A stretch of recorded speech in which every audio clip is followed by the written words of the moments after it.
Now it's time for Inspirational Women and my guest, Raven Magwood, an incredible and accomplished young woman who is an inspiration to all.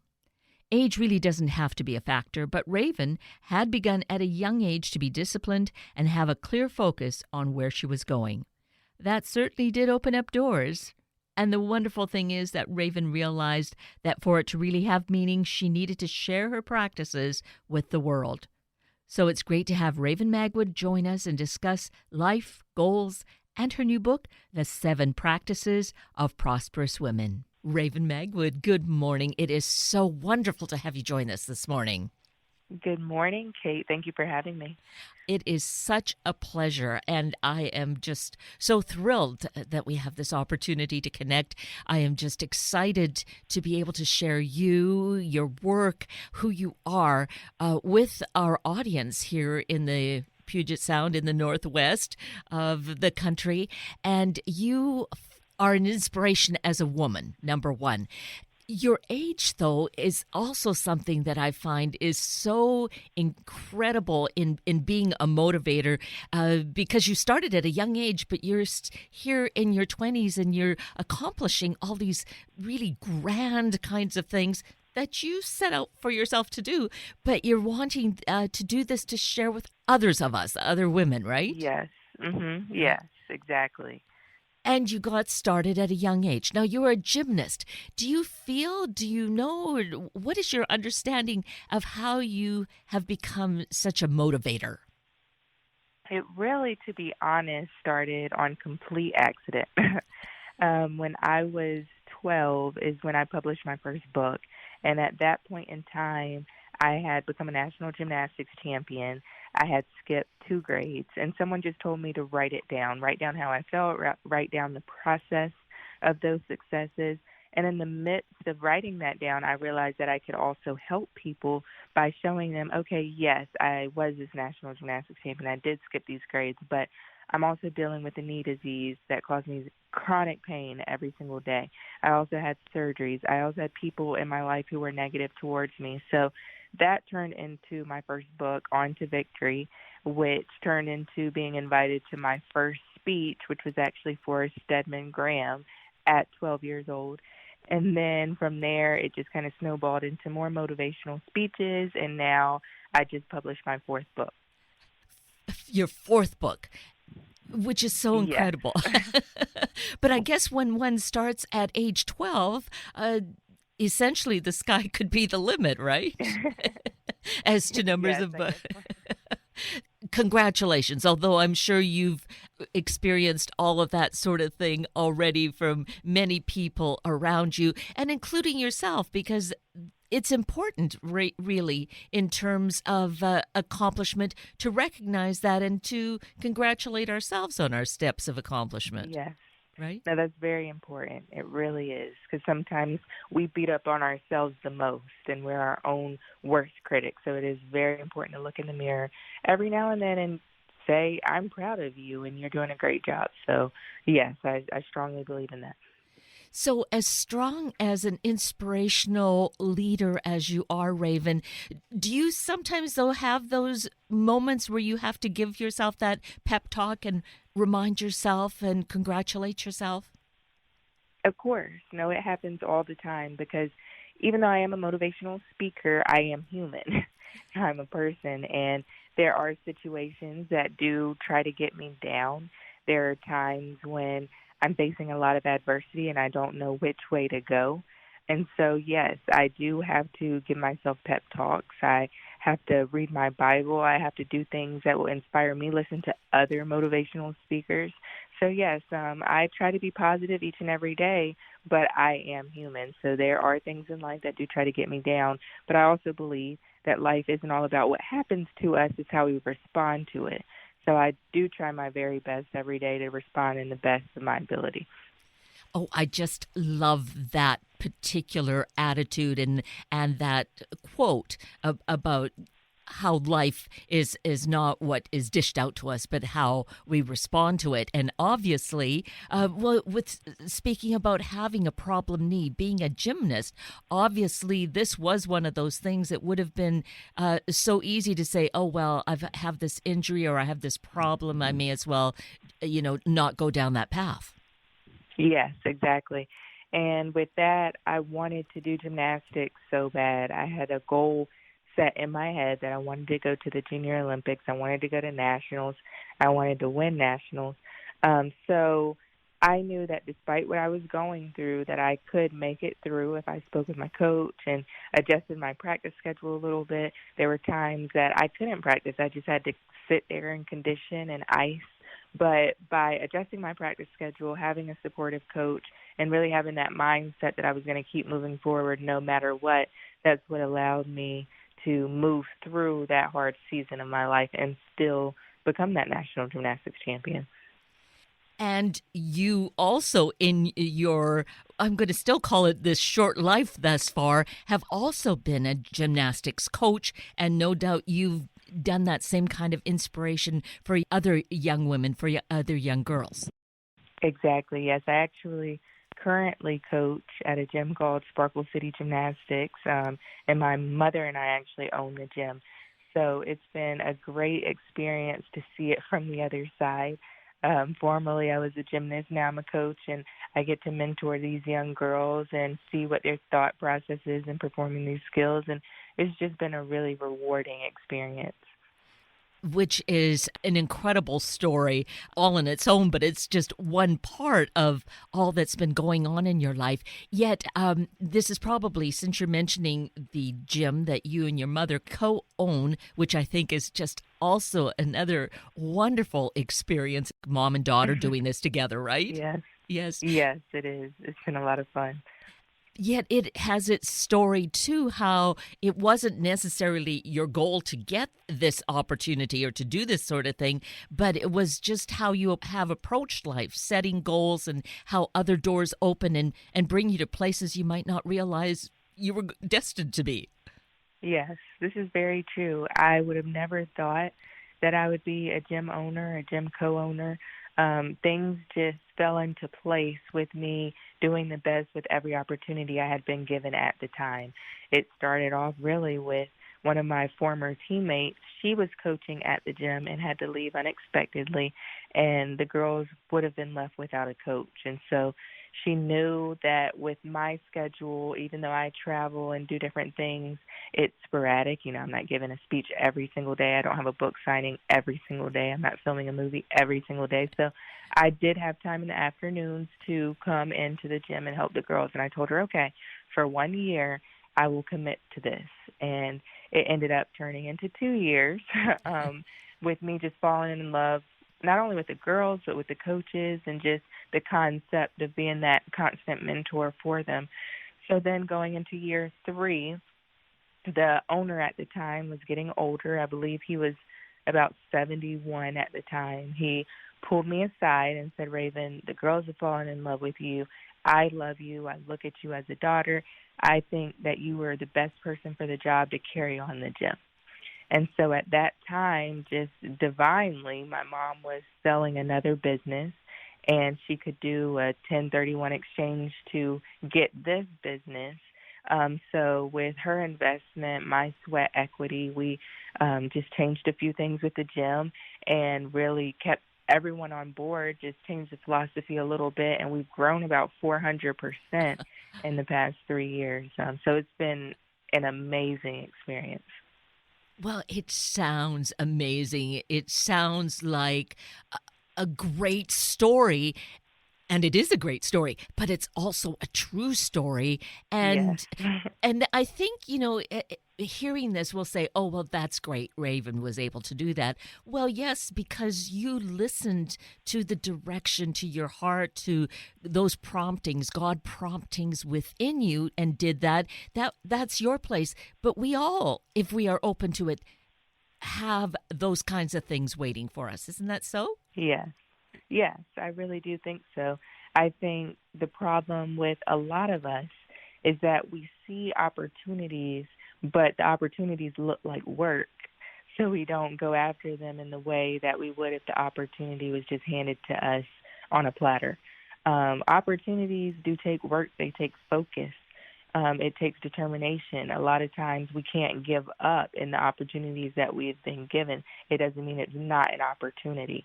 And so I think in a lot of our lives, there's these things that are right in front of us. There's a door open that we're scared to walk through or think it might be too much work to walk through.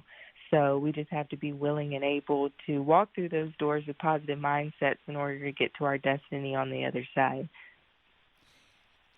What would you say has been this kind of core, that fire within you to be able to face the hard work and not be put off or frightened off by it?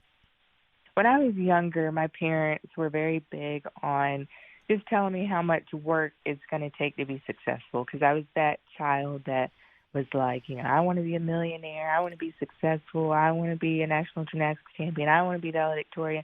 I always had these lofty goals, and my parents said, you can do all of that, but you have to work very hard. There's always going to be someone out there trying to do what you're trying to do, and they may be working harder than you on this particular day. And, I think a lot of parents tell their kids that, and sometimes it sticks, sometimes it doesn't. With me, it really stuck. And, when I was younger, of course, it was my parents telling me, never pushing me or forcing me, but just guiding me in that direction. And then as I got older, it just became my own voice inside my head saying, Raven, you still have these lofty goals. And just like when you were younger, it took work, it's still going to take work now. And so I just continue that mindset really in everything that I do. I want to give my absolute best. It's become a part of my personality. And then as I'm moving forward, I understand that there's also other people watching me.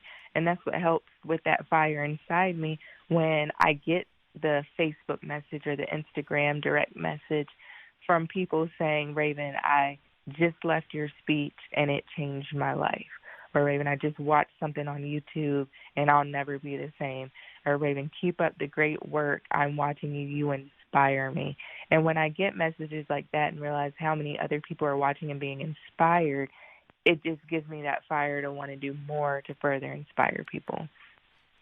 And it's just an onward spiral, and a spiral that keeps increasing and going upward, right? Yes, Yeah. yes, it is. And so when one thing is accomplished, I want to move on to the next thing or try the next thing. It's just like with the book. When I wrote the book, which I never even would have thought I would have published a book, then here came the invite to Stedman Graham's Move Without the Ball conference to be a keynote speaker. And so that started the motivational speaking. I then hosted an online radio show for a little while I was in school, and that turned into an actual TV show that was on TV here in my hometown and regionally, and that was amazing, and it opened up my eyes to production, which turned into me finishing a screenplay that was turned into an independent film. Like I said, just filling in for a coach for a year turned into this amazing business with my mom, this gymnastics facility. So, yes, it's always something else. It's something new. It's something greater, but it's been an amazing experience. And it's for anyone. As long as you keep working hard and you do the most with what you've been given, you'll be given more. And I'm just a strong believer in that. And that is part of your spiritual beingness, that Scripture, the Bible, listening to and following God has really been a major piece of this. Yes, it has, because although I do work very, very hard, I do understand that there are things in my life that could not have happened had it not been just for that divine order. The exact person that I needed to meet at that exact time just happened to be behind me, just various situations that I just feel like God had his hand on. But I'm also a strong believer, and I say this even when I give church sermons and speeches to youth groups and things of that nature, that faith without works is dead. And so we can't pray for things that we're not willing to put the work behind. So, yes, I do have faith that God has his hand on my life and that he put me on this earth to do many great things. But I also believe that I have to put the work behind it and, just keep doing everything that I need to do every day in order to realize my full potential in his eyes. Oh, so absolutely true. I just love to hear you talk about it from your own experience, that always, makes it so much more concrete for us. And then Yeah. this quote comes into mind about you're saying, we need to put in the hard work. The quote I heard was, God can't move a parked car. Well, I guess Yeah. God really could. But the idea of, if we don't get in there and do something, it's not just Yeah. going to magically happen for us.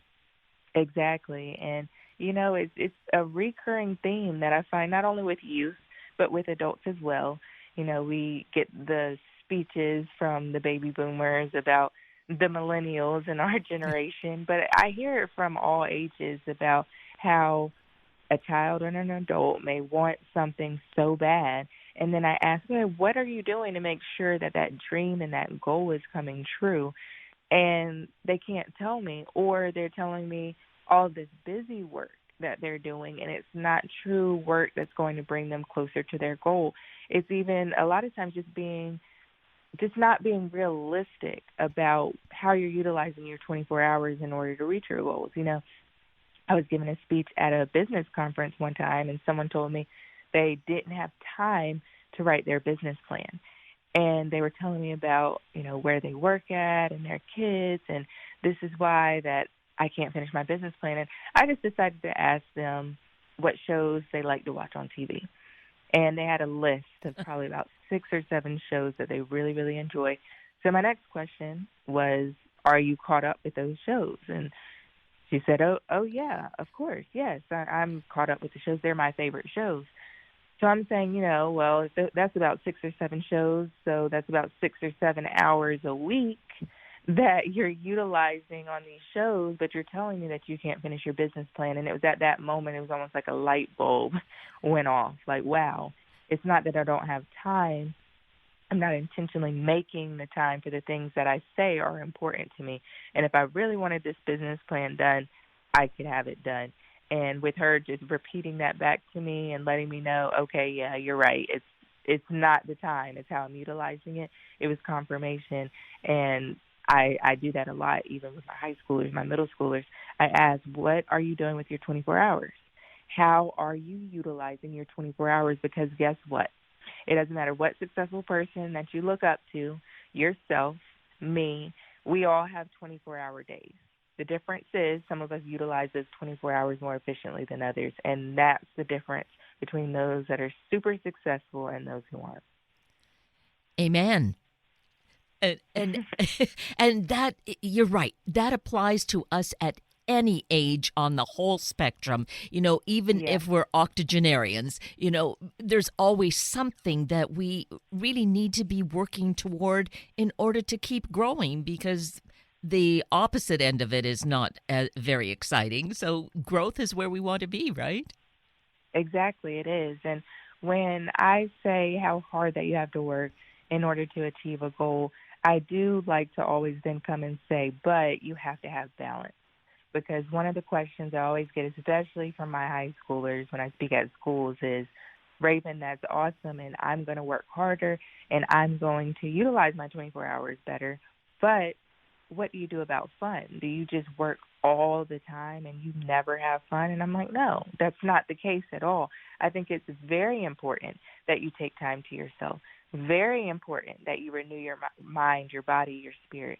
It's very important that you set time aside for play, because life is all about balance. If you work hard all the time and never take time to yourself, you're going to burn out.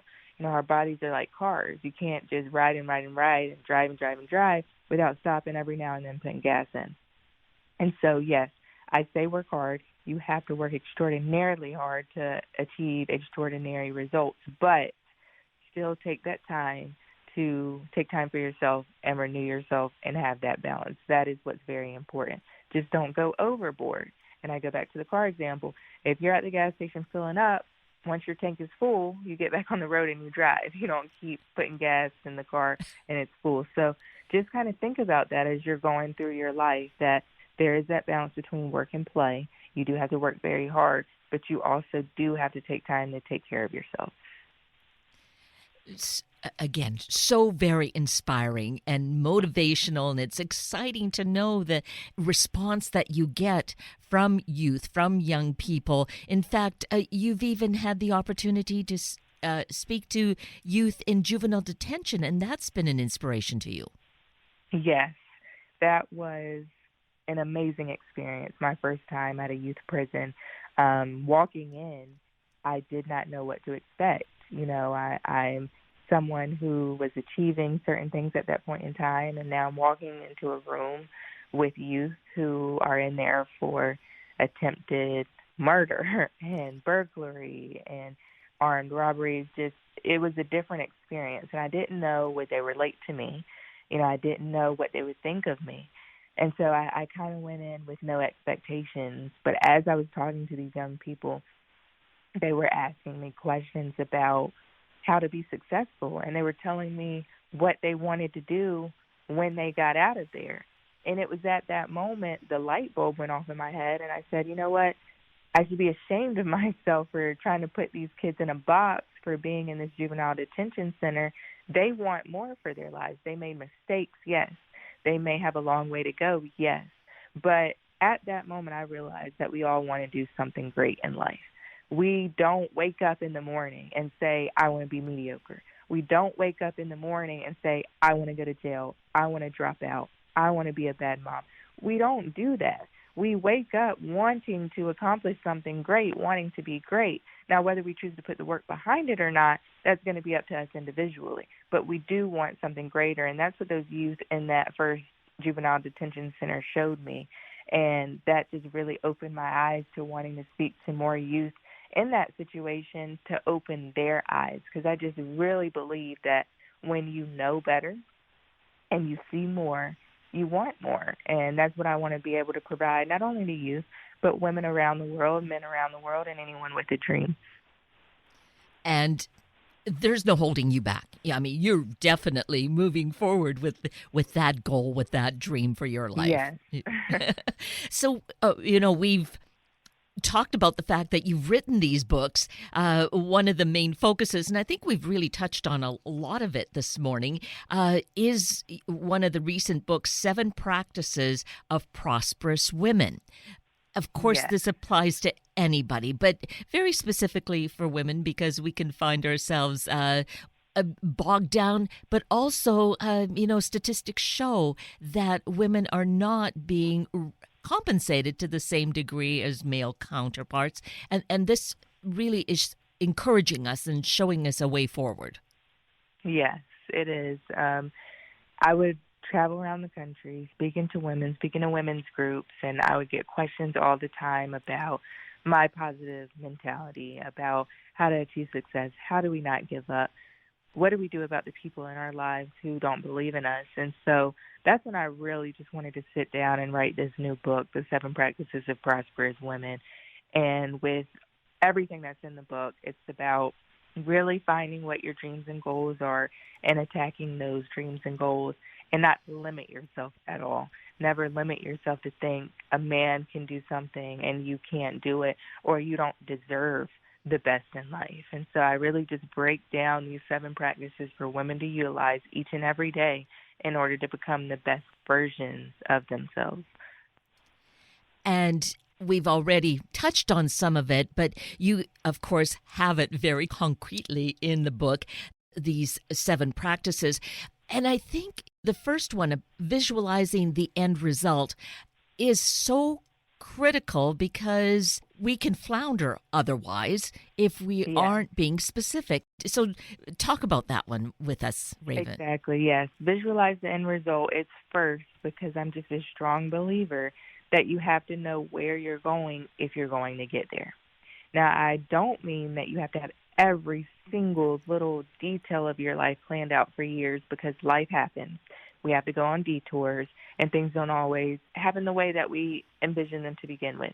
But when I say visualize the end result, you have to ask yourself a few questions. You have to know what direction you want to go in life, what type of person you want to be. If you're still on the market, what kind of spouse am I looking for? What kind of kids do I want to raise? What business do I want to have? What impact do I want to make in my community?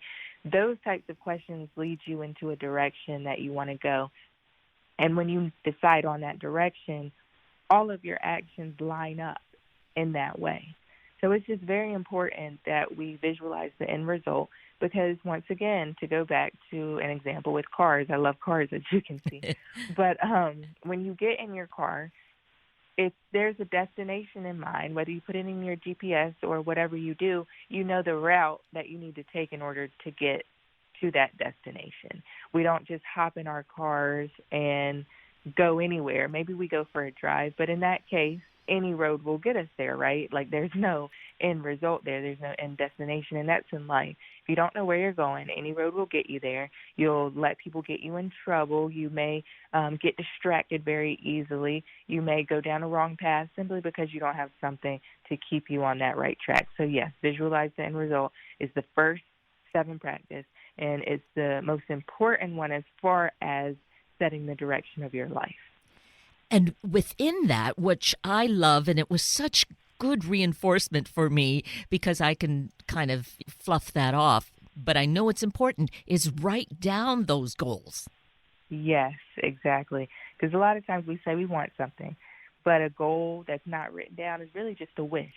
When you write it down, you make it tangible, you make it real. And then when you write it down somewhere that you're going to see every day, you're reminded of what goal you have set for yourself, and it just puts a little bit of fire under you when you see it. And that's why I do it all the time. I write things down, and that is so important. And yes, keep it where we can see it so it's a good reminder. So this is the beginning of these 7 steps, 7 practices of prosperous women. So we've talked about so much of your life, which is so inspiring and I think so incredible for us to really recognize that, you are here to share your story because you are motivated to let other people know, do it. It's not just me, right? It's all of us. Exactly. And I tell my audiences all the time, your goals are not going to be my goals. Your schedule every day will not mimic my schedule. When I speak in front of people, I'm not saying to be like me. I'm saying to be the best version of yourself. You don't have to have skipped grades or been a national champion or anything that may be included in my biography. You just need to be the best version of you. And that's what we were put on this earth to be. We all have potential. Let's live up to it. Let's utilize resources to become the best versions of ourselves. And that's why I'm here. Your sister's goals may be different from your mom's goals, may be different from your goals, may be different from my goals. But whatever dreams and goals that are close to your heart that you would like to accomplish, let's do what it takes in order to get there. And let's really just take everything in, utilize all of these resources to be the best versions of ourselves. And added to that is we need to do that because the world needs us. It's like this big puzzle. And if we're not doing our part, the world is less for it. Exactly. I do believe that. I strongly believe that. And you never know how your actions can help another person, even if it's just a smile on the street. Someone could have been having the worst day ever, and you smile at them, and it brightens their day. Even with me, like I said, when I get the messages that I impacted someone's life, that is truly the best feeling in the world. You never know who's watching, and you need to continue to do the best that you can for yourself, but also know that you're inspiring other people as well. And we can gift ourselves, and this is a great time, to think in terms of graduations and anniversaries and such. Get a copy of the book and share it with someone who will definitely find that it is such a special gift to receive, right? Yes, I really think that it's an amazing gift. It's been funny because, yes, it's the 7 Practices of Prosperous Women. It's for women, but I've had some men read it as well and reach out to me and say, Raven, that's awesome. I learned a lot. So I just think that if you have your copy, awesome. Get another one. Give a gift as a graduation gift, or even just a young woman in your life who's trying to find the way to go. You can pretty much get it anywhere. You can get it from Amazon or Barnes & Noble or my website, ravenmagwood.com. But, I just think that it's a small investment for what you can walk away from. Indeed. Couldn't really support that any better. And also just thinking with, someone's entry, going to college or maybe continuing in college, we don't know how this could just be the right prompting at the right time. Exactly. You just never know. One passage, one paragraph, the book itself, even a quote could be enough to just change someone's direction. And sometimes we fail to realize how one decision can cause us to have such a completely different life, both positively and negatively. And I hope this book just helps stir people in a more positive direction. Well, I can't imagine otherwise, because I feel that it is so filled with positive messages and encouragement. And this time with you this morning, Raven Magwood, has been that so much and more. And I so appreciate who you are and what you're doing and taking time with us this morning. And I appreciate you, Kate. Thank you so much for having me. I truly, truly, truly enjoyed this conversation. And I as well.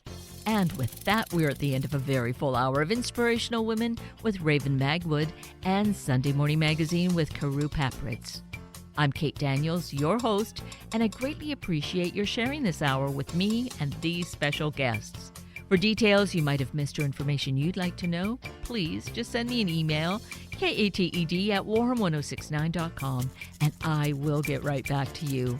Also, if you'd like to listen again or share these important stories with your family and friends, find the podcast on our Warham 1069 webpage. Click on the podcast tab, then Sunday mornings, and look for the show and guest names. I now wish you and your family a day of quality time together. Have a week of the same, and then please plan to join me again next weekend for another hour of Sunday Morning Magazine and Inspirational Women on Warham 1069. Happy Father's Day, Dads.